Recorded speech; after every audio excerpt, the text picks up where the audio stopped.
નમસ્તે વિદ્યાર્થી મિત્રો, હું ચંદન દોલાણી, સરદાર પટેલ એજ્યુકેશન ઇન્સ્ટિટ્યૂટ સંચાલિત શ્રીમતી MS લખાણી કન્યા વિદ્યાલયમાં અર્થશાસ્ત્રના વિષય શિક્ષક તરીકે ફરજ બજાવું છું અને આપ સૌનું અમારી યુટ્યુબ ચેનલ શ્રીમતી MS લખાણીમાં સ્વાગત કરું છું. વિદ્યાર્થી મિત્રો, છેલ્લે આપણે ધોરણ 11 અર્થશાસ્ત્ર યુનિટ નંબર 1 અર્થશાસ્ત્ર વિશે પ્રવેશ તેની અંદર ઘણા બધા ટોપિક પૂરા કરી લીધા હતા. આજનો જે આ વિડીયો લેક્ચર રહેશે તે યુનિટ 1નો છેલ્લો વિડીયો લેક્ચર અને છેલ્લો ટોપિક તેના ઉપર આધારિત રહેશે. આજનો જે ટોપિક હશે તે 5 માર્કનું વેટેજ ધરાવે છે, એટલે કે આજનો જે પ્રશ્ન છે એ એક પોતે સ્વતંત્ર પ્રશ્ન તરીકે 5 માર્કનું પૂછાય છે. બરાબર, તો સ્ટાર્ટ કરીએ આજનો આપણો આ વિડીયો લેક્ચર, જેમાં તમે યુનિટ નંબર 1 અર્થશાસ્ત્ર વિષય પ્રવેશ લેક્ચર નંબર 8. સૌથી પહેલાં વાત કરીએ તો કયા કયા ટોપિક આપણે અત્યાર સુધી ભણી ગયા છીએ અને કયા કયા ટોપિક આજે ભણવાના છીએ. તો 1 થી 7 લેક્ચર પહેલાંમાં આપણે આંકડાકીય માહિતીની આકૃતિ કે આલેખમાં રજૂઆત તે છેલ્લા વિડીયો લેક્ચરમાં જોયું હતું. એના અગાઉના લેક્ચરોમાં આપણે ઉપરના બધા ટોપિકો પૂરા કર્યા છે. આજનો જે આ વિડીયો લેક્ચર રહેશે તે રહેશે અર્થશાસ્ત્ર વિષયનું મહત્ત્વ. બરાબર, કે અર્થશાસ્ત્ર શા માટે ભણવું જોઈએ અથવા તો અર્થશાસ્ત્ર કઈ કઈ જગ્યાએ આપણને કામ આવે છે, એ બધું આજે આપણે સમજવા જઈ રહ્યા છીએ. તો સૌથી પહેલાં એક આખું ચાર્ટ દોરેલું છે જે ટોપિક ઉપર આધારિત છે. અર્થશાસ્ત્ર વિષયનું મહત્ત્વ 3 રીતે આ ટોપિકને વિભાજિત કરવામાં આવેલો છે. પહેલો મુદ્દો છે કે અર્થશાસ્ત્રનું વ્યવહારિક મહત્ત્વ, બીજો મુદ્દો છે અર્થશાસ્ત્રનું આર્થિક મહત્ત્વ અને ત્રીજો મુદ્દો છે અર્થશાસ્ત્રનું વ્યવસાયિક મહત્ત્વ. ફરીથી કહું છું, મેન 3 મુદ્દા છે. પહેલો મુદ્દો છે વ્યવહારિક મહત્ત્વ, બીજો મુદ્દો છે આર્થિક મહત્ત્વ, ત્રીજો મુદ્દો છે વ્યવસાયિક મહત્ત્વ. હવે પહેલાં 2 ટોપિક તમે જોશો ને, વ્યવહારિક મહત્ત્વ, તો એની અંદર 2 સબ પોઈન્ટ મળે છે. વ્યવહારિક મહત્ત્વમાં પહેલો જે સબ પોઈન્ટ છે તે છે આંતરરાષ્ટ્રીય ઘટનાઓ અને બીજો મુદ્દો જે છે તે છે ઐતિહાસિક ઘટનાઓ. આનું ડિટેલ આપણે ભણવાના જ છે. બરાબર, આ ખાલી એક ફ્લો ચાર્ટ છે જેના વડે તમને સરળતાથી મુદ્દાઓ યાદ રહી શકે. અને આર્થિક મહત્ત્વના શું છે? રોજબરોજના વ્યક્તિગત નિર્ણયો માટે અર્થશાસ્ત્ર મહત્ત્વનું છે. સરકાર કોઈ નીતિ જાહેર કરે, કોઈ યોજના બહાર પાડે તો તેને સમજવા માટે પણ અર્થશાસ્ત્ર જરૂરી છે. ફરીથી પહેલાં આ મુદ્દાની આપણે સમજ મેળવી લઈએ અથવા તો મુદ્દાઓને યાદ કઈ રીતે રાખીએ તે જોઈએ. તો અર્થશાસ્ત્ર વિશેનું મહત્ત્વ સૌથી પહેલાં કયા 3 મેઇન મુદ્દામાં વહેંચેલું છે? તો એક છે વ્યવસાયિક મહત્ત્વ, બીજું છે આર્થિક મહત્ત્વ અને ત્રીજું છે પહેલું જે છે એ છે વ્યવહારિક. બરાબર, પહેલું જે છે તે છે વ્યવહારિક મહત્ત્વ, બીજું આર્થિક મહત્ત્વ અને ત્રીજું છે એ છે વ્યવસાયિક મહત્ત્વ. ત્રીજા મુદ્દામાં અહીં અંદરની સાઈડ કોઈ ટોપિક નથી. બરાબર, તે એક સિંગલ ટોપિક જ તે પોતે આન્સર હશે. બીજી તરફ વ્યવહારિક મહત્ત્વની અંદર 2 કયા ટોપિક પડે છે? તો આંતરરાષ્ટ્રીય ઘટનાઓ અને ઐતિહાસિક ઘટનાઓ. આર્થિક મહત્ત્વની અંદર કયા 2 મુદ્દાઓ આવે છે? તો રોજબરોજના નિર્ણયો લેવા માટે અને સરકારની નીતિઓને સમજવા માટે. ક્લિયર? તો સ્ટાર્ટ કરીએ એક એક કરીને. પહેલાં આપણે જોશું આ પહેલો વ્યવહારિક મહત્ત્વ. બરાબર, તો સ્ટાર્ટિંગ ઇન્ટ્રોડક્શનથી થાય છે કે અર્થશાસ્ત્ર વિશેનું મહત્ત્વ શું રહેલું છે. તે આજનો યુગ એ આર્થિક યુગ છે. હવે આર્થિક યુગનો મતલબ પહેલાં સમજી લો. આર્થિક યુગનો મતલબ એવો થાય કે બધી જ બાબતો, બધા જ કામ, કોઈ પણ ચીજ વસ્તુ ખરીદવી હોય, કોઈ પણ સેવા ખરીદવી હોય તો નાણાકીય બાબત વગર શક્ય નથી. એટલે કે વસ્તુના વિનિમય કે સેવાના વિનિમય વગર શક્ય નથી. વિનિમયનો મતલબ એવો થાય છે કે એક ઉદાહરણ દ્વારા હું તમને વિનિમય કોને કહેવાય તે સમજાવું. તમે કોઈ એક દુકાને કોઈ એક ચીજ વસ્તુ ખરીદવા જાઓ છો, તમે તે ચીજ વસ્તુના સામેવાળા દુકાનદારને પૈસા આપો છો અને તે દુકાનદાર તમને તે ચીજ વસ્તુ આપી દે છે. તો આ જે ઘટના થઈને આખી, એને કહેવામાં આવે છે વિનિમય. તમે એને નાણાં આપ્યા, દુકાનવાળાએ તમને વસ્તુ આપી. બરાબર, તેવી જ રીતે સેવામાં પણ તમે કોઈ બસ ટ્રાવેલિંગમાં એક જગ્યાએથી બીજી જગ્યાએ જવા માટે શું કરો છો? એ બસ સેવાનો લાભ મેળવો છો. તો ત્યાં પણ તમે જશો તો તમે તેને પૈસા આપશો અને તે તમને શું કરશે? ટિકિટ આપશે. તો એ પણ શું થયું? એ આખી ઘટના શું કહેવામાં આવે? વિનિમય. બરાબર? તમે પૈસા આપો ને સામેથી તમને કોઈ પણ ચીજ વસ્તુ મળે, તમને સામેથી કોઈ પણ સેવાનો લાભ મળે, તો તેને કહેવામાં આવે છે વિનિમય. આજના સમયમાં વિનિમય વગર કોઈ પણ બાબત શક્ય નથી. તે જ આ લાઈન કહેવા માગે છે કે એટલા માટે આજનો જે યુગ છે તે આર્થિક યુગ છે. એટલે કે પૈસા આપો તો જ તમને વસ્તુ મળે, તો જ તમને સેવા મળે. મહદઅંશે થોડુંક વેલફેર થઈ શકે, એટલે કે કોઈ સેવા કરે તો કેટલી કરે? ઓછા પ્રમાણમાં કરે. પણ મોટો એક ભાગ જે છે તે કોના ઉપર આધારિત છે? આજનો આખો યુગ નાણાકીય બાબત ઉપર આધારિત છે. આગળ જોઈએ. માનવીની પ્રત્યેક પ્રવૃત્તિ લાભ અને ગેરલાભની તુલના સાથે થાય છે. એટલે કે કોઈ પણ કામ માણસ જે ત્યારે કરી રહ્યો છે તેની પાછળ બે જ રીઝન છે કે મને શું લાભ મળવાનો, અથવા તો મને આ વસ્તુ કરવા પાછળ ગેરલાભ શું થવાનો. બહુ ઓછા લોકો છે જે સાવ નિસ્વાર્થ કામ કરી રહ્યા છે. આર્થિક બાબતોથી દૂર રહી શકે તેવું ભાગ્યે જ કોઈ હોય. માટે અર્થશાસ્ત્ર વિષયની પ્રસ્તુતતા વધી જાય છે અને તેનું અભ્યાસમાં મહત્ત્વ પણ વધી જાય છે. એટલે કે કોઈ ભાગ્યે જ એવો વ્યક્તિ હશે કે જે નાણાં કમાવાની બાબતથી, નાણાં વાપરવાની બાબતથી દૂર હશે. આજે 90થી 99.99% લોકો એવા હશે કે તેને પૈસાની જરૂર પડે જ તે, અને જેના માટે તેઓ કમાવે છે અથવા તો ક્યાંક ને ક્યાંક ખર્ચો કરે છે. કમાવે કે ન કમાવે, ખર્ચા તો શરૂ રહેવાના જ તે. બરાબર? વ્યક્તિ કોઈ કમાશે કે નહીં કમાય, જ્યાં સુધી વ્યક્તિ જીવંત છે ત્યાં સુધી ખર્ચાઓ તેની સાથે જોડાયેલા છે. બરાબર? એટલા માટે અર્થશાસ્ત્ર જે છે ને તેનું મહત્ત્વ જે છે તે વધી જાય છે. કારણ કે માણસના દિવસની જાગ્યા ત્યારથી જ્યાં સુધી વ્યક્તિ ઊંઘ કરે છે, સૂવે છે, ત્યાં સુધી આખા દિવસમાં એ અર્થશાસ્ત્રનો એક રોલ પ્લે વ્યક્તિ કરી રહ્યો છે.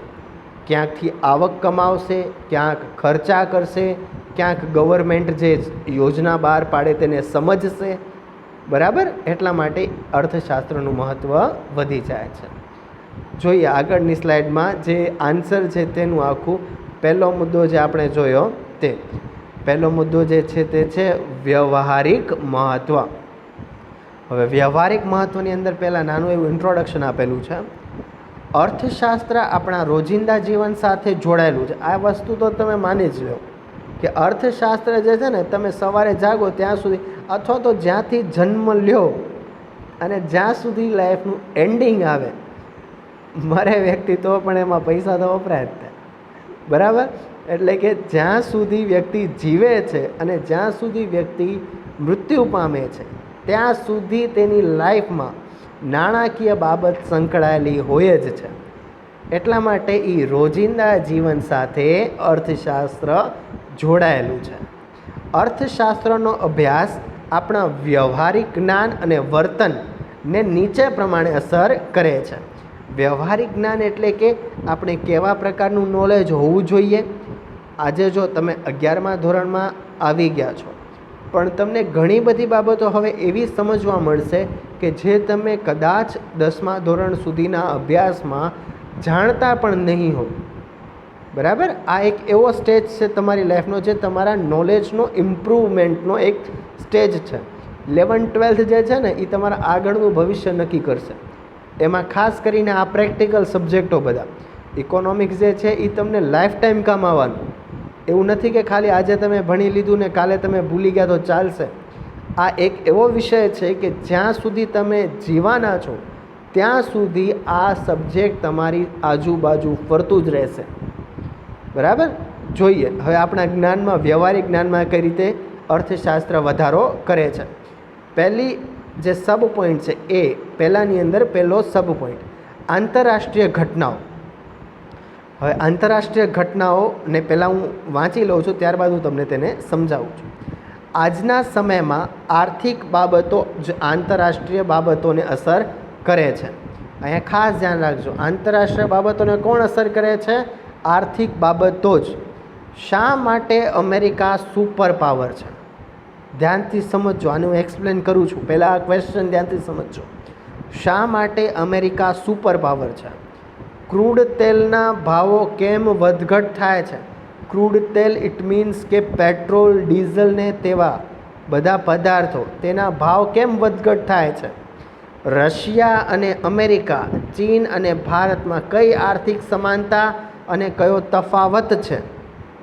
તેમજ કયો દેશ મૂડીવાદી કહેવાય, કયો દેશ સામ્યવાદી કહેવાય, તે જાણકારી હોય તો આપણે કયા દેશ સાથે સરળતાથી વ્યવહાર કરી શકીએ તે સમજી શકાય. કેટલું બધું આમાં કહી દીધું છે ખબર? જો આને એક એક ટૉપિકને એક્સપ્લેન કર્યો ને તો એક ટૉપિક ઉપર એક લેક્ચર બને. આટલું બધું નોલેજવાળો મુદ્દો છે. સૌથી પહેલાં એણે શું કીધું? અમેરિકા શા માટે સુપર પાવર છે? કારણ કે તે નાણાકીય સ્થિરતા ધરાવે છે, બરાબર. તેની પાસે વેપારની દૃષ્ટિએ એવા બધા ઇક્વિપમેન્ટ છે કે જે લોકોને, અન્ય દેશોને વેચે ને તો તેને કરોડો અબજોમાં ઇન્કમ થઈ રહી છે. એટલા માટે તેની પાસે શું છે કે દાખલા તરીકે અમેરિકા છે તે ભારતને કોઈ રક્ષા વિમાન આપે, શ્રીલંકાને આપે, પાકિસ્તાનને આપે, તો ત્યાંથી અમેરિકાને શું લાભ મળશે? તો ભારતમાંથી આપણે દાખલા તરીકે તેને કઈ કરન્સી મોકલશું? ચૂકવવા તો પડશે ને પૈસા, વિમાન મંગાવ્યું હોય તો આપણે તેને ઇન્ડિયન કરન્સીમાં પૈસા આપીએ છીએ. પાકિસ્તાન તો એની કરન્સીમાં પૈસા આપશે, શ્રીલંકા તો એની કરન્સીમાં પૈસા આપશે. ટૂંકમાં કહેવા જઈએ તો અમેરિકા પાસે વિવિધ દેશોના પૈસા ભેગા થાય છે, બરાબર. ટૂંકમાં કહેવા શું છે આપણે કે અમેરિકા પાસે શું થાય છે? વિવિધ દેશોના પૈસા ભેગા થાય છે. અને વિશ્વ કક્ષાએ જે દેશ પાસે ફોરેન રિઝર્વ એટલે કે અલગ દેશોમાંથી મળેલી આવક, જે દેશ પાસે વધુ પ્રમાણમાં હશે તો તે દેશ ક્યાંક ને ક્યાંક વધુ મજબૂતાઈવાળું જે છે તે બની રહે છે, બરાબર. આ છે એક જ રીઝન, નાનું એવું. બાકી આમાં તો કેટલાય રીઝનો છે કે અમેરિકા શા માટે સુપર પાવર છે. પણ અત્યારે આપણે ઇકોનોમિક્સ ભણી રહ્યા છીએ ને, તો એટલા માટે આપણે એ સંદર્ભમાં સમજીએ છીએ કે અમેરિકા પાસે જે ફોરેન રિઝર્વ છે, વિદેશી નાણું, બરાબર, તે વધુ પ્રમાણમાં જમા છે. એટલા માટે તે અત્યારે સ્થિરતા ધરાવે છે અને તેના લીધે ક્યાંક ને ક્યાંક તે સુપર પાવર કહેવાય છે. આ એક રીઝન જે હું હજી કહું છું, આમાં ઘણા રીઝનો આવી શકે છે. ક્લિયર? બીજું લખેલું છે કે ક્રૂડ તેલના ભાવ શા માટે વધઘટ થાય છે? ક્રૂડ તેલના ભાવ શા માટે વધે? જેમ ડોલરમાં ફ્લક્ચ્યુએશન આવે, જેમ ડોલરનો ભાવ વધઘટ થાય, જેમ એક દેશમાંથી બીજા દેશ સુધી ક્રૂડ ઓઇલ પહોંચાડવાનો ટ્રાન્સપોર્ટેશન ખર્ચમાં વધઘટ થાય, સરકાર ટેક્સમાં ફેરફાર કરે, એટલે કે ત્યાંથી જે વસ્તુ આવી રહી તેમાં ભારતમાં પ્રવેશ કરે તો એની ઉપર ટેક્સ લગાડી દે વધુ પ્રમાણમાં તો ભાવ વધી જાય, એની ઉપર ટેક્સ ઘટાડી દે તો ભાવ ઘટી જાય. હવે સરકારને આમાં સૌથી વધારે ફાયદો છે. સૌથી વધારે જો ફાયદો હોય ને ગવર્મેન્ટને તો આ છે ક્રૂડ ઓઇલમાં. એનું રીઝન છે કે હાલ તમે કદાચ એક શબ્દ સાંભળ્યો હશે, તેનાથી તમે પરિચિત હો કે ન હો, પણ એક શબ્દ તમે સાંભળ્યો હશે, GST, goods and service tax. એ શબ્દ જે છે ને એની અંદર ભારતે શું કરેલું છે કે આખા ભારતની જે અપ્રત્યક્ષ કર છે, બે પ્રકારના કર આવે, પ્રત્યક્ષ કર અને અપ્રત્યક્ષ કર. જે અપ્રત્યક્ષ કરો છે તેને બધાને ભેગા કરી નાખ્યા અને એક માળખાની અંદર બધું આખું ટેક્સેશન સિસ્ટમ ભેગું કરી દીધું. એમાંથી આ જે ક્રૂડ ઓઇલ જે છે ને તેને એડ કર્યું નથી. જીએસટીની અંદર ક્રૂડ ઓઇલ એટલે કે પેટ્રોલ, ડીઝલ, CNG, LPG આ બધું જ તે એડ કરવામાં આવેલું નથી. જો એડ કરી નાખે ને તો પેટ્રોલનો ભાવ ઘટી જાય, ડીઝલનો ભાવ ઘટી જાય અને સરકારને ઓછી નાણાકીય આવક થાય. હાલ સરકારને આમાંથી ઘણી બધી આવક થઈ રહી છે, રાજ્યોને ઘણી બધી આવક થઈ રહી છે. સૌથી મોટો મુદ્દો તો એ છે. આમાં શું છે કે GST એક એવો મુદ્દો છે કે દાખલા તરીકે આપણા 28 રાજ્યો છે, તો 28 રાજ્યોમાંથી 15 રાજ્યો મિનિમમ હા પાડે ને કે આવું કરવું જોઈએ, તો જ તેમાં ફેરફાર કરી શકાય. હવે રાજ્યોને આમાંથી સૌથી વધારે આવક થઈ રહી છે, તો રાજ્યો કઈ રીતે હા પાડે? બરાબર, સમજાય છે આ વાત? તો આજે છે ને ઘણા બધા કારણો છે કે જેના લીધે ક્રૂડ ઓઇલના ભાવ વધઘટ થાય છે. હવે અર્થશાસ્ત્ર અહીંયા પહેલાં હજી આગળનું સમજી લઈએ, પછી હું તમને સમજાવું. રશિયા અને અમેરિકા, ચીન અને ભારતમાં કઈ આર્થિક સમાનતા છે? તો જોવા જાવ ને તો ભારત હારે સમાનતાનો મુદ્દો જે છે ને એક અપવાદનો મુદ્દો છે. એનું રીઝન છે જે આગળની લાઈન છે. તેમજ કયો દેશ મૂડીવાદી કહેવાય, કયો દેશ સામ્યવાદી કહેવાય? હવે અહીંયા આવીને એક પેચ જે છે ને એ ફસાય છે. અમેરિકા જે છે ને એ મૂડીવાદી દેશ છે. ધ્યાનથી સમજવા મુદ્દો. અમેરિકા જે છે એ કયો દેશ છે? મૂડીવાદી દેશ. એટલે કે ત્યાં જેટલા બિઝનેસમેનો છે ને, જે પૈસાવાળા વ્યક્તિઓ છે, તે ઇનડાયરેક્ટલી આખા દેશને નાણાકીય બાબતમાં સ્થિરતા આપે છે. તેટલા માટે તેનું વર્ચસ્વ ઘણું છે. બરાબર. મૂડીવાદી દેશ કોને કહેવાય? કે બધું કોન્ટ્રાક્ટ બેઝ ઉપર ચાલતું હોય, તે સરકારનું જે હસ્તક્ષેપ હોય તે નહિવત જેવું હોય ખરી, પણ કેવું હોય? ઓછા પ્રમાણમાં હોય. તો તેવા દેશોને શું કહેવામાં આવે છે? મૂડીવાદી દેશ. અને અમેરિકા જે છે તે મૂડીવાદી દેશ છે. એના પછી આવે છે સામ્યવાદ દેશો. તો રશિયા અને ચીન જે છે એ બંને કહેવામાં આવે છે સામ્યવાદી દેશ.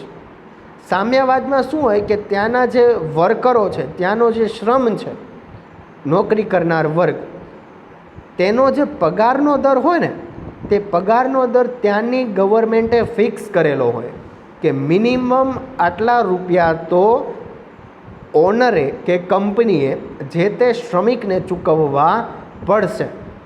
તો તેવા દેશોને કહેવામાં આવે છે સામ્યવાદી દેશો, જે છે રશિયા અને ચીન. આ બંને સામ્યવાદી દેશો છે. હવે આવે ભારતની વાત. ભારત એક એવું પક્ષ છે જે આ બેઈમાન નથી. ભારત નથી મૂડીવાદી દેશ, નથી સામ્યવાદી દેશ. ભારત જે છે ને એ મિશ્ર અર્થવ્યવસ્થા ધરાવે છે. એટલે કે મૂડીવાદી પણ છે, બરાબર, અને ક્યાંક ને ક્યાંક વધતા ઓછા પ્રમાણમાં સામ્યવાદી પણ છે. એટલે ટૂંકમાં કહેવા જઈએ તો આ બંનેની વચ્ચેનો રસ્તો જે કાઢ્યો હોય ને, તે ભારતે પોતાની અર્થવ્યવસ્થામાં આપેલો છે. વિશ્વ આખું છે ને 1951માં બે જૂથોમાં વેચાતું હતું. એક જૂથ હતું એ અમેરિકાનું હતું, અને એક જૂથ હતું ને એ રશિયા. રશિયાનું અત્યારે આ નવું નામ છે રશિયા. જૂનું નામ જે હતું ને રશિયાનું, એ હતું સોવિયત યુનિયન. બરાબર.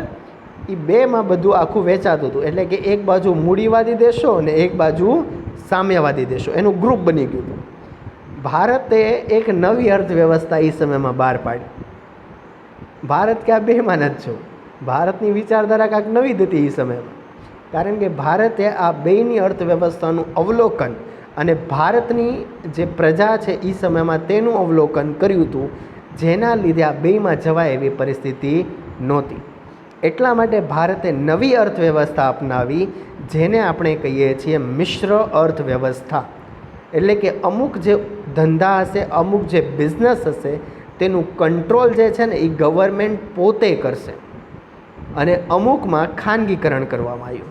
ઉદાહરણ તરીકે રેલવે. પહેલાં એવા ઘણા હતા, પણ અત્યારે અમુક જ એવા બચ્યા ધંધા છે કે જે ગવર્મેન્ટ પોતે કંટ્રોલ કરે છે. બરાબર. આ છે આંતરરાષ્ટ્રીય ઘટનાઓનો આખો કન્સેપ્ટ. હવે આટલું બધું જો હું તમને કહું તો એને સમજવા માટે થોડુંક નોલેજ જે છે ને એ હોય તો એ કોણ આપે? એ અર્થશાસ્ત્ર દ્વારા મળે. જેમ જેમ તમે આ સબ્જેક્ટને સમજતા જશો, તેમ તેમ તમને આ બધી ઘટનાઓ, આ બધા મુદ્દાઓ, આ આખો કન્સેપ્ટ તે સમજાતો જશે. બરાબર. આ હતું આંતરરાષ્ટ્રીય ઘટનાઓને સમજવા માટે અર્થશાસ્ત્ર ક્યાં ઉપયોગી છે તે મુદ્દો. બરાબર. હવે બીજું જોઈએ, ઐતિહાસિક ઘટનાઓ. હવે ઐતિહાસિક ઘટનાઓમાં તો હું તમને એમને સમજાવી શકું છું, અંદર વાંચવાની પણ જરૂર આટલી બધી નથી. પછી વાંચીએ, પહેલાં સમજીએ. ઐતિહાસિક ઘટના કોને કહેવાય? તો 1498 ત્યારથી શરૂ થાય છે એક એવા યુગની કે જેમાં અંગ્રેજો ભારતમાં વેપાર કરવા માટે આવે છે. બરાબર? તે લોકો એટલા માટે આવ્યા હતા કે તેને સૌથી પહેલાં જે ભારતના મસાલા ઉદ્યોગ હતું, બરાબર, ભારતનું જે મસાલા ઉદ્યોગ હતું તે એને આકર્ષિત કરી રહ્યું હતું. ભારતમાં મસાલાનું પ્રમાણ સૌથી વધુ હતું ઉત્પાદનમાં, અને અહીંયા જે વનસ્પતિ હતી, અહીંયા જે મસાલા બનતા હતા તે વિશ્વ કક્ષાએ કોઈપણ જગ્યાએ નહોતા બનતા. અને તેનું સૌથી વધારે ચલણ જે હતું તે યુરોપિયન કન્ટ્રીઝમાં હતું. યુરોપિયન કન્ટ્રીઝ એટલે કે ઇંગ્લેન્ડ, ફ્રાન્સ ને એ આખું યુરોપ કન્ટ્રી કહેવાય. બરાબર? ત્યાં સૌથી વધારે આનું ચલણ હતું. ત્યાંથી એ લોકો એટલા માટે જ અહીંયા આવ્યા કે અહીંયા જઈને મસાલાનો વેપાર કરી શકીએ અને મસાલા ઉદ્યોગ ઉપર નિયંત્રણ લાવી શકીએ. ટૂંકમાં કહેવા જયું તો અંગ્રેજો ભારતમાં શા માટે આવ્યા એને એક લાઇનમાં સમજવું હોય તો આર્થિક બાબતને ધ્યાનમાં રાખીને. બરાબર? અંગ્રેજો અહીંયા શા માટે આવ્યા તો આર્થિક બાબતને ધ્યાનમાં રાખીને અંગ્રેજો ત્યાંથી અહીંયા આવ્યા હતા. અને ધીરે ધીરે કરીને તેમણે અહીંયાની પરિસ્થિતિને સમજ્યું કે અહીંયા તો જો આપણે વેપાર ઉપર કબજો કરી લઈએ તો આખા દેશ ઉપર કબજો થાય એમ છે. બરાબર? હું તમને ખાલી સારાંશની જેમ સ્ટોરી કહું છું. બરાબર છે? ઘણું બધું. તો શું કીધું કે આખા જો વેપાર ઉદ્યોગ ઉપર કબજો કરી લઈએ તો આખા ભારત ઉપર ક્યાંક ને ક્યાંક નિયંત્રણ થાય એવું છે. કારણ કે એ સમયમાં ભારત જે છે ને એ કટકા કટકામાં વહેંચાયેલો હતો અને ક્યાંક ને ક્યાંક એ બાબત જે છે એ ભારતને અંગ્રેજોની ગુલામી બનાવવા પાછળનું કારણ બન્યું, જેને આપણે હવે પેરેગ્રાફમાં વાંચીએ જેથી તમને થોડોક વધારે ખ્યાલ આવશે. ઐતિહાસિક ઘટનામાં તેજાના અને ગરમ મસાલાના ભાવ વધ્યા, તે માટે ઇંગ્લેન્ડના વેપારીઓએ ઈસ્ટ ઇન્ડિયા કંપનીની સ્થાપના કરી અને ભારતમાં આવીને વેપાર કર્યા પછી શાસન પણ કર્યું. એટલે કે ઈસ્ટ ઇન્ડિયા કંપનીની સ્થાપના પણ શા માટે થઈ હતી? વેપારને ધ્યાનમાં રાખીને. હવે એક આખી બહુ મોટી ઘટના છે, એમાં આપણે પડવાનું નથી. ટૂંકમાં તમારે શું યાદ રાખવાનું છે કે ઈસ્ટ ઇન્ડિયા કંપનીની જે સ્થાપના થઈ તેનું પાછળનું કારણ પણ શું છે? આર્થિક કારણ છે. બરાબર? તેના પછી શું થયું કે એ લોકો શાસન પણ કરતા થયા. રોજગારી અને ઉદ્યોગ ધંધા પડતા તથા ઊંચા કરવેરાના ભારણથી ભારતીય પ્રજાને અંગ્રેજોના શાસનનો વિરોધ કર્યો. હવે જો જે ગુલામીનું કારણ બન્યું હતું ને ભારતના, તે જ કારણ ભારતની આઝાદીનું બન્યું. આ વાત બહુ સમજવા જેવી છે. ભારતની ગુલામીનું જે કારણ બન્યું તે જ ભારતની આઝાદીનું પણ કારણ બન્યું. અંગ્રેજોએ શું કર્યું કે ધીરે ધીરે ધીરે કરીને છે ને જેટલા પણ ભારતના નાના નાના ઉદ્યોગો હતા ને તે બધાને તોડી નાખ્યા. જે નાના વેપારીઓ ગૃહ ઉદ્યોગ બનાવીને ઘરે કામ કરીને ચીજવસ્તુઓ વેચીને પૈસા મેળવતા હતા, રોજગારી મેળવતા હતા, તેના ઉપર શું કર્યું? તેની સામે પોતાની કંપનીઓની વસ્તુઓ મૂકી દીધી અને સસ્તી વસ્તુઓ મૂકી. ભારતવાળો જો કોઈ ઇન્ડિયન કોઈ વસ્તુ બનાવે ને ભારતમાં જ તે, તો એ વસ્તુ કેવી બને? ઉલટાની મોંઘી બને. અને એ લોકો જે વસ્તુ બનાવી એ કેવી બને? સસ્તી બને. તો ભારતના જ લોકો શું કરવા લાગ્યા? વિદેશી વસ્તુ ખરીદવા લાગ્યા, જેના લીધે ભારતના જ તે ઉદ્યોગો પડી ભાંગ્યા.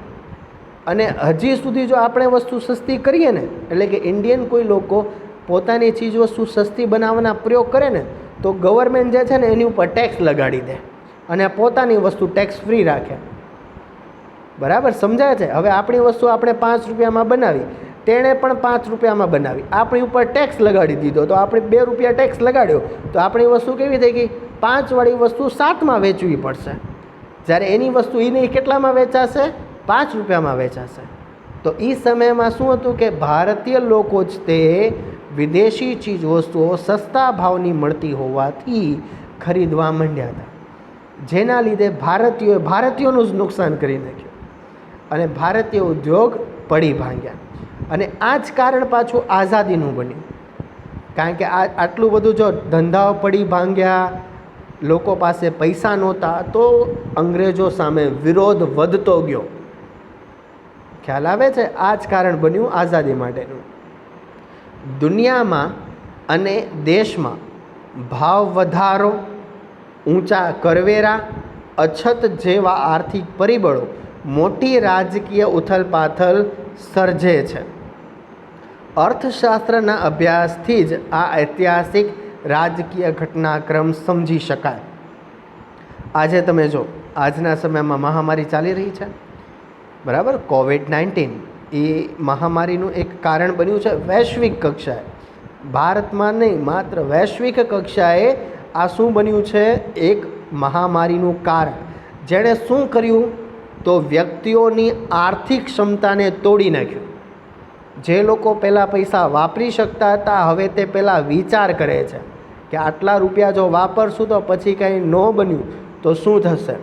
જે ધંધા રોજગાર બંધ થયા હતા 2 થી 3 મહિના દરમિયાન, બરાબર, અથવા તો 1 મહિનો જે સાવ વ્યાપાર ધંધા બંધ રહ્યા હતા, તેમાં જે અમુક લોકોની પરિસ્થિતિ થઈ હશે તે જ લોકો જાણે છે, બરાબર. તો આ આર્થિક કારણ, આ સમજવા માટે ઇકોનોમિક્સનું નોલેજ બહુ જરૂરી છે કે કોઈ પણ ઘટના જે બની રહી છે વિશ્વમાં કે ભારતમાં, તેની પાછળ આર્થિક બાબત શું થવાની.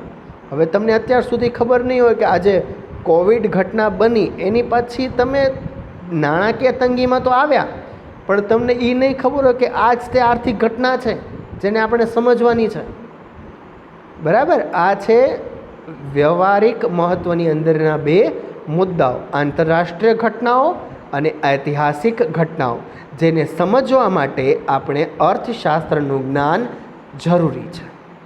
ક્લિયર? આગળ જોઈએ. હવે આવે છે બીજો મેઇન મુદ્દો, બરાબર, આર્થિક મહત્ત્વ. આર્થિક મહત્ત્વની અંદર આપણે 2 મુદ્દા સમજ્યા હતા: રોજબરોજના વ્યક્તિગત નિર્ણયો માટે અને સરકારની નીતિઓને સમજવા માટે. હવે પહેલું જોઈએ રોજબરોજના વ્યક્તિગત નિર્ણયો માટે.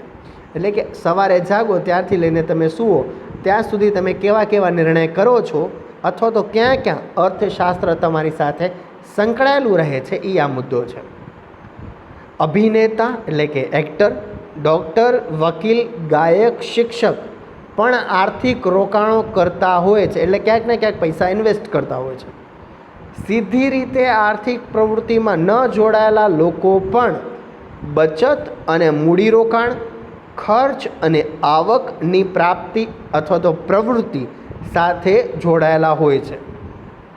ગૃહિણીથી માંડીને સરકાર સુધીના લોકોને પોતપોતાના આર્થિક નિર્ણયોમાં અર્થશાસ્ત્રનો અભ્યાસ મદદરૂપ થાય છે. એટલે ટૂંકમાં કહેવા જઈએ તો બધા માટે અર્થશાસ્ત્રનો અભ્યાસ જે છે તે બહુ કામનું છે. હવે આને હું એક એક્ઝામ્પલ દ્વારા તમને સમજાવું કે મંથલી એટલે કે 1 મહિના દરમિયાન તમે જે કાંઈ બી રાશન ખરીદતા હશો, તમે જે કાંઈ બી ઘર વપરાશ માટેની ચીજ વસ્તુઓ ખરીદતા હશો, તો તેનું તમે જે એક અઝમ્પશન, એક ધારણા અથવા તો કેટલું ખરીદવું તે કઈ રીતે નક્કી કરતા હશો? તમારી આવક ઉપર, બરાબર. તમે કઈ રીતે જજ કરતા હશો? તમારી આવક કેટલી છે તેની ઉપર તમે આખો મંથલી જે એક્સપેન્સ છે ને તેને ડિસાઇડ કરો છો. જો મંથલી એક્સપેન્સ મંથલી ઇન્કમ તમારી 15,000 છે, તો તમે પોતાનો એક્સપેન્સ જે છે ને એ મંથલી 10,000 જ કરવાનું વધારે પસંદ કરો. પછી ભલે 10,000 to 12,000 થાય, પણ એપ્રોક્સિમેટલી તમે શું નક્કી કર્યું હોય કે ભાઈ 10,000 સુધીમાં થઈ જાય તો વધારે સારું રહેશે, કે જેથી કરીને થોડાક પૈસા વધે અને થોડાક પૈસા ક્યાંક રોકાણ પણ કરી શકાય.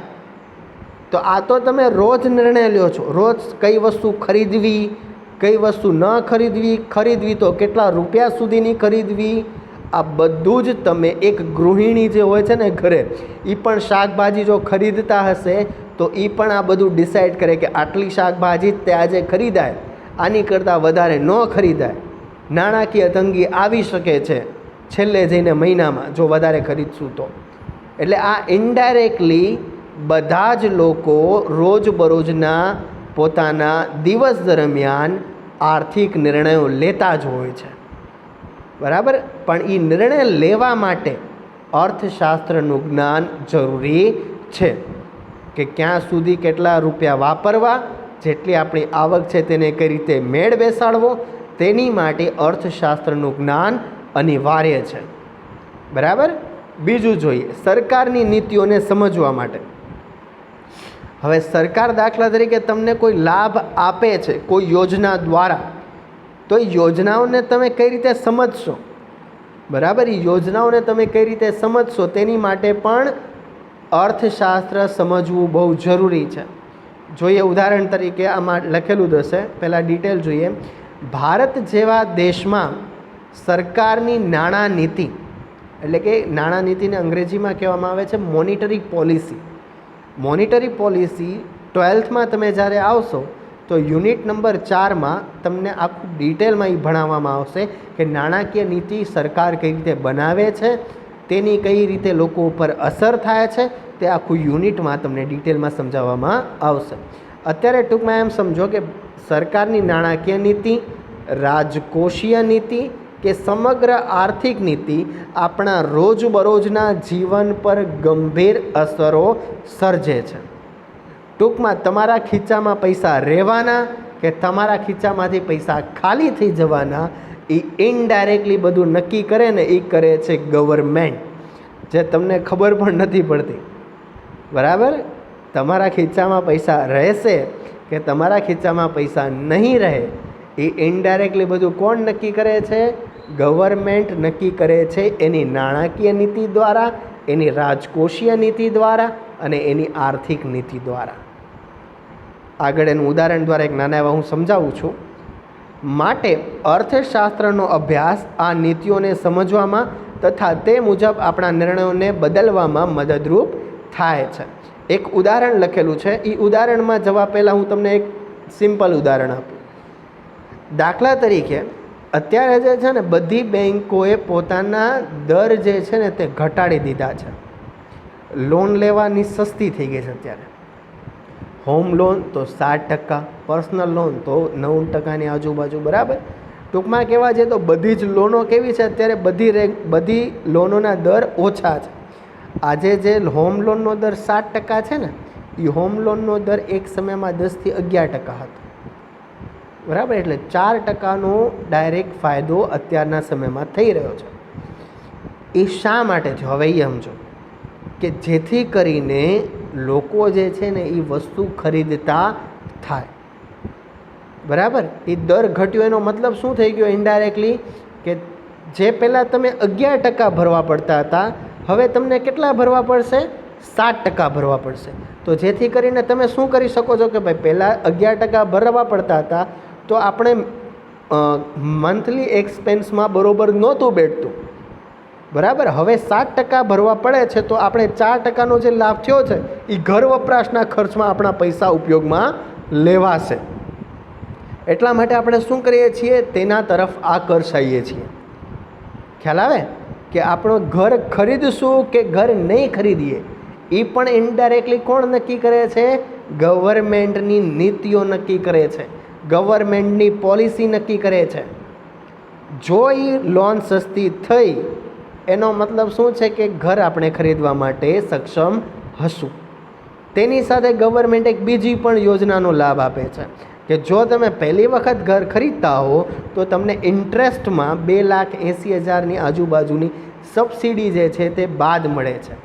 એટલે કે વ્યાજ જેટલું તમારું ટોટલ થતું હશે તેમાંથી તમને આટલા રૂપિયા કાપીને આપશે. એટલે તમને એ બીજો લાભ પણ આપે છે કે જેથી કરીને તમે વધુ પ્રમાણમાં ઘર ખરીદવા માટે આકર્ષાવ. ઇનડાયરેક્ટલી તમને સમજાણું કે બધું કોણ નક્કી કરે છે? તમે કાર ખરીદવાના છો કે નહીં તે પણ નક્કી કરે છે ગવર્મેન્ટ. જો એનો વ્યાજ દર ઘટાડી દેશે તો તમે ખરીદશો, જો એનો વ્યાજ દર વધારી દેશે તો તમે એ નહીં વસ્તુ નહીં ખરીદો.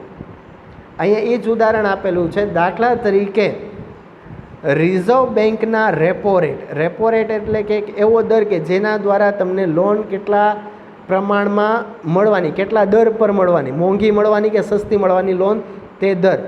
રેપો રેટમાં ફેરફાર મુજબ આપણે બચત અને રોકાણના નિર્ણયો કરવા જોઈએ. એટલે કે રેપો રેટ જો ઘટી જાય તો આપણું રોકાણ વધી જાય છે. આ ટૂંકમાં નાણાકીય નીતિનો એક ભાગ છે. 4 પ્રકારના દર આવે. બરાબર. CRR આવે, કેશ રિઝર્વ રેશિયો, પછી આવે LCR એટલે લિક્વિડિટી રેશિયો આવે. બરાબર. ત્રીજો જે આવે છે તે આવે છે રેપો રેટ, ચોથો આવે છે રિવર્સ રેપો રેટ, પાંચમો આવે છે બેંક રેટ. બરાબર, આ 5 પ્રકારના દર આવે છે. એ દર ક્યારે વધે ક્યારે ઘટે એ જ અહીંયા સમજવાનું હોય છે નાણાકીય નીતિમાં, જે આપણે 12થમાં જોશું કે કોઈમાં એકમાં દર ઘટે તો આપણા જીવન ઉપર કઈ કઈ અસર થાય. ઉદાહરણ દ્વારા મેં તમને ઘરના ઉદાહરણ દ્વારા તમને સમજાયું કે જો દર વધે ઘટે તો કઈ રીતે લોકોના જીવન ઉપર અસર પહોંચશે. ક્લિયર? આ હતું આર્થિક મહત્ત્વ. અને એના પછી આવે છે છેલ્લું વ્યવસાયિક મહત્ત્વ. વ્યવસાયિક મહત્ત્વમાં જોઈએ તો આવક અને ખર્ચ, માંગ અને પુરવઠો, આ બાબતો તમામ વ્યવસાયો સાથે જોડાયેલી છે. આવક ખર્ચ બધા સાથે જોડાયેલું જ, માંગ અને પુરવઠો બધા સાથે જોડાયેલું જ છે. અર્થશાસ્ત્રનો અભ્યાસ દરેક વ્યવસાયની આર્થિક ગણતરીમાં મદદરૂપ થાય છે. એટલે કે એક નાની એવી દુકાન કે મોટી કંપની કઈ રીતે ચલાવવી તેના માટે પણ ઇકોનોમિક્સ જે છે તે કામનો સબ્જેક્ટ છે. આગળ જે હવે લખેલું છે તે એક MCQ કે VSQમાં પૂછાઈ શકે છે. વસ્તુ કે સેવાના કિંમત નિર્ધારણ ક્યાં ક્યાં કામ આવે છે એ લખેલું છે. બરાબર, એ ધ્યાનથી સમજજો. અર્થશાસ્ત્ર ક્યાં ક્યાં આવે છે કામ એ લખેલું છે. વસ્તુ કે સેવાના કિંમત નિર્ધારણમાં, એટલે કે કિંમત કેટલી રાખવી ચીજ વસ્તુની તેમાં, સાધનો તથા કાચા માલના ખરીદ વેચાણમાં, એટલે કાચો માલ કેટલા ભાવે ખરીદવો, કાચો માલ કેટલા ભાવે વેચવો તેમાં, શ્રમિકો કે કર્મચારીઓના વેતન નક્કી કરવામાં, એટલે કે પગાર કેટલો આપવો તે નક્કી કરવામાં, જેવી તમામ બાબતોમાં નિર્ણયોમાં અર્થશાસ્ત્રનો અભ્યાસ મદદરૂપ થાય છે. એટલે ટૂંકમાં કહેવા જઈએ તો મોસ્ટ ઓફલી બધી જગ્યાએ અર્થશાસ્ત્ર જે કામનું છે.